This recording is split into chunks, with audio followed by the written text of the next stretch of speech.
வணக்கம் மக்களே. பிசிசிஐக்கே பயத்தை காட்டியிருக்காருங்க நம்ம தமிழக வீரர் அஸ்வின். இவரோட ஓய்வு முடிவு தான் இன்ன வரைக்கும் இந்தியாவில பேசு பொருளா மாறி இருக்கு. அவர் என்னமோ திடீர்னு ஓய்வு முடிவை அறிவிச்சுட்டு இந்தியாவுக்கு ஓடி வந்துட்டாரு. இங்க ரசிகர்கள்ல இருந்து முன்னாள் வீரர்கள் வரைக்கும் ஆள் அழுக்க ஒண்ணு பேச ஸ்டார்ட் பண்ணிட்டாங்க. அஸ்வினோட அப்பாவே மீடியாவில ஓபன் ஸ்டேட்மெண்ட் கொடுத்தாரு. அஸ்வின் இந்திய அணில அவமானப்படுத்தப்பட்டிருக்காரு அப்படின்னு. இதுவே அஸ்வின் கடைசி தொடர் முடிஞ்சு ஓய்வு முடிவை அறிவிச்சிருந்தாருன்னா இவ்வளோ சர்ச்சைக்குரிய விஷயம் இந்த ஓய்வு முடிவு பேசப்பட்டிருக்காது.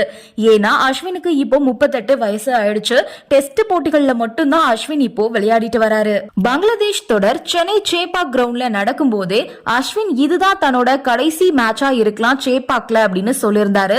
அப்பவே எல்லா மீடியாவும் இந்த ஆஸ்திரேலியா தொடரோட அஸ்வின் ரிட்டையர்மெண்ட் முடிவை அறிவிச்சிருவாரு அப்படின்னு செய்திகளை பரப்பிட்டு இருந்தாங்க.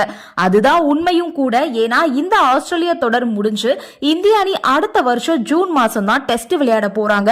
அதுவும் இங்கிலாந்துக்கு அகைன்ஸ்டா. இப்போ அஸ்வின் டெஸ்ட்ல மட்டும் தான் ஆடிட்டு வராரு அப்படின்ற பட்சத்துல அப்போ 6 மாசம் வெயிட் பண்ணணும். அப்படியே இவரை ஸ்குவாட்ல எடுத்தாலும் பிளேயிங் லெவன்ல வாய்ப்பு கொடுப்பாங்களா அப்படின்றது டவுட் தான். ஏன்னா வெளிநாட்டு மண்டல தான் அஸ்வினுக்கு வாய்ப்பே கொடுக்கறது இல்லையே. கடந்த முறை இங்கிலாந்து டூர்ல கூட பிளேயிங் லெவன்ல வாய்ப்பு கிடைக்கல, பெஞ்ச்ல தான் உட்கார்ந்து இருந்தாரு. அப்போ அந்த 6 மாச காத்திருப்பு வேஸ்ட் தான். அதே மாதிரி திரும்ப சொந்த மண்டல இந்தியா அக்டோபர்ல தான் டெஸ்ட்ல ஆட போறாங்க.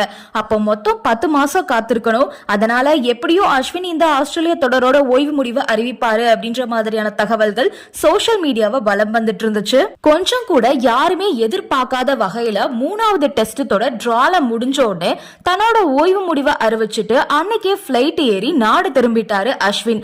சக வீரர்களுக்குமே இது அதிர்ச்சி தான். விராட் கோலியே தன்னோட எக்ஸ் தள பக்கத்துல இத மென்ஷன் பண்ணிருந்தாரு. இப்படி திடீர்னு அஸ்வின் பண்றாரு அப்படின்னா அப்போ இந்திய அணில அவருக்கு ஏதோ மனசு கஷ்டப்படுற மாதிரி நடந்திருக்கணும். அதுதான் இப்படி ஒரு அவசர முடிவை அஸ்வின் எடுக்க காரணமா இருந்திருக்கும் அப்படின்ற மாதிரி பேச ஆரம்பிச்சாங்க. இப்போ பாத்தீங்கன்னா பிசிசிஐ அஸ்வினோட முடிவை வாபஸ் வாங்க சொல்லி திரும்ப ஆஸ்திரேலியாவுக்கு போக சொல்லிருக்காங்களாம். ஏன்னா 15 பேர் கொண்ட ஸ்குவாட அறிவிச்சு ஆஸ்திரேலியாவுக்கு பிசிசிஐ அனுப்பி வச்சிருக்கும் போது பிசிசிஐ அவமதிக்கிற மாதிரி இப்படி பாதி தொடர்லயே ஓய்வு முடிவை அறிவிச்சது ரொம்பவே தப்பு அப்படின்னு பிசிசிஐ கருதுறாங்களாம். இப்படியே விட்டா தொடர்ந்து மற்ற வீரர்களும் இதே பாணியில ஓய்வு முடிவை அறிவிக்க நேரிடலான்னு பிசிசிஐ பயந்துட்டாங்க. அதனால நீங்க 2 தொடரையும் முடிச்சு கொடுத்துட்டு ஓய்வு முடிவை அறிவிச்சுக்கோங்க, இப்ப வாபஸ் வாங்கிட்டு ஆஸ்திரேலியா போங்க அப்படின்னு பிசிசிஐ அஸ்வின் கிட்ட பேச்சுவார்த்தை நடத்திருக்காங்களாம். அஸ்வின் என்ன முடிவு எடுக்க போறாரு? ஒருவேளை அஸ்வின் போனாலும் அடுத்த 2 தொடர்ல அஸ்வினுக்கு பிளேயிங் லெவல்ல வாய்ப்பு கிடைக்குமா அப்படின்றதெல்லாம் விடை தெரியா கேள்விகள்.